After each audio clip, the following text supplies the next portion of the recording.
Hi everyone, welcome back to our channel. నేను sari business start చేశాను కదా, సో దానికోసం అయితే మైక్ తీసుకున్నాము. సో అది ఎలా వర్క్ అవుతుందా ఏంటని టెస్ట్ చేద్దాము, ఒక వీడియో చేద్దాం అనుకున్నాం.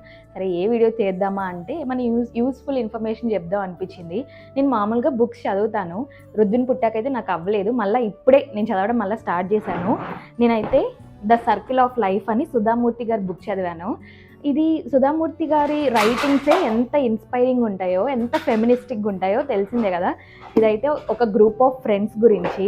మనం నార్మల్గానే మన లైఫ్లో ఏంటి కంపేర్ చేసుకుంటూ ఉంటాం కదా, వాళ్ళు బాగున్నారు అట్లా ఇట్లా అని. సో ఇది చదివితే ఏంటంటే మనం ఇప్పుడు ఏం చేస్తున్నామో అది మంచికే అని ఒక ఫార్మ్ ఆఫ్ ఏమంటారు స్టేట్మెంట్ లాగా అనమాట. డోంట్ జడ్జ్ టూ క్విక్లీ అన్నట్టు. ఇంకోటి ఏంటంటే world's best girl friend Durjay దత్తది. ఇవి కూడా ఇదైతే లవ్ స్టోరీస్ ఇష్టపడే వాళ్ళు బాగా నచ్చుతుంది వీళ్ళకి. ఇంకా ఏమన్నా బుక్స్ ఉంటే సజెస్ట్ చేయండి.